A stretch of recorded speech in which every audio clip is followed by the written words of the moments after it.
Hey guys, this is Justin from Breaking to CRE, and in today's video, what we're going to do is talk about real estate due diligence. So what is due diligence? What actually goes into due diligence for a commercial real estate deal? And what do you need to do step by step throughout the process? That's what we're going to cover in today's video.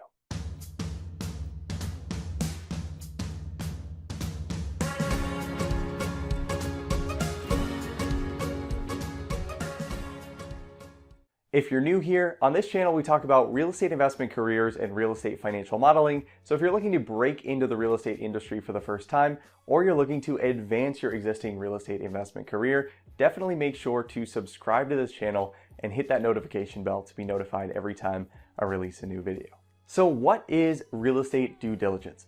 Well, essentially, due diligence is the process of really making sure that everything is as it was presented to you before you actually put the property under contract. So this is going to include things like physical inspections, lease audits, financial analysis, and a lot more. So in this video, what we're going to do is break down the two key components of real estate due diligence and some main things that you need to do in each. Now, the first part of this is physical due diligence, and that's really what most people think about when they think about inspecting a home or a real estate investment. But what do you actually do for physical due diligence on a commercial property, and how do you need to inspect the property? Well, usually this process will start with a report called a property condition assessment, or PCA for short. Now, the PCA is going to tell you all about the physical structures of the property, but it's also going to tell you some capital needs that you might have immediately that you need to address as soon as you buy the property, and also some capital needs that you might have 5 or 7 or 10 years down the road from now. Now, from there, you'll usually have some sort of environmental testing done. So the first step to this environmental assessment is going to be the Phase 1 report. Now, the Phase 1 report is really just a desktop historical analysis of what has existed on that property and what kind of environmental contaminants may actually be present at that property. Now, if the Phase 1 is clean, meaning that there isn't any sort of potential risk of environmental hazards, at that point, there's no more testing required. However, if there may be environmental contaminants at the property, you'll move on to a second report, which is called a Phase 2 investigation.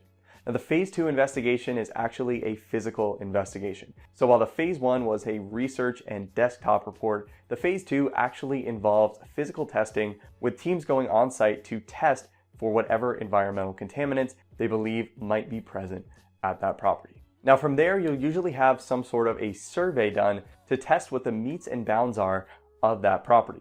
Now, a lender will usually require something called an ALTA survey, which is going to show clearly the metes and bounds of the property, where your property starts and ends. Now, as part of due diligence, you may also include things like an asbestos survey for older properties built before 1978. You may do a more formal building measurement to confirm the exact square footage of the property, and you may even do a historical capital expenditure analysis to analyze what the seller has spent money on in the last 5 or 10 years and what you may need to spend outside of what was in that PCA going forward. Now, the second key piece of due diligence is going to be your financial and operational due diligence. Now, this is really to verify that you're underwriting the property correctly from a financial perspective, and everything that was presented to you before you actually signed the contract is actually current information and accurate. Now, one of the first things that you'll want to do, especially on a commercial property, is to abstract your leases. Now, when you're buying a piece of commercial property, you're really buying an income stream, and that income stream comes from the contractual lease agreements. So you want a really solid understanding of the terms and clauses in each specific lease, and you want to confirm that everything that was presented to you when you actually first underwrote the deal is correct and verified. Now, with this, you'll also want to do something called a title review. Now, this is usually done by a title company, and if it's complicated, it could be reviewed by an attorney, but essentially what this report does is make sure that there's not anything on that title report that could do what's called cloud title. And clouding title is essentially referring to an irregularity in the chain of title or chain of ownership on the deal. So this could include any sort of claims, liens, or other encumbrances on the property that might actually invalidate your ownership if you were to close on the property and own the deal. From there, you'll also want to make sure that you review any sort of third-party contracts that are in place at the property. Now, many of these can last for 5 or 7 or 10 years, so you want to make sure that the contracts that the seller is assigning to you are contracts that you actually want to assume. And if that's not the case, you can address that before you actually close on the deal. Otherwise, if those are assigned to you and you don't review those, then there's not much that you can do after you actually close on the property.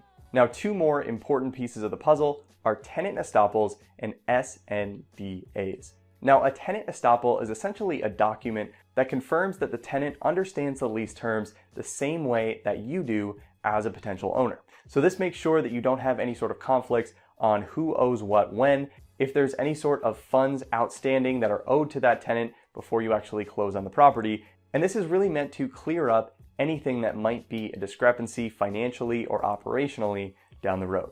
Now, as far as SNDAs are concerned, these are often required by lenders, and essentially what this does is it protects the tenant and keeps that lease in place in case of foreclosure by the lender, and it also protects the lender to make sure that lease stays in place and the tenant can't just void the contract in case the lender forecloses on that property.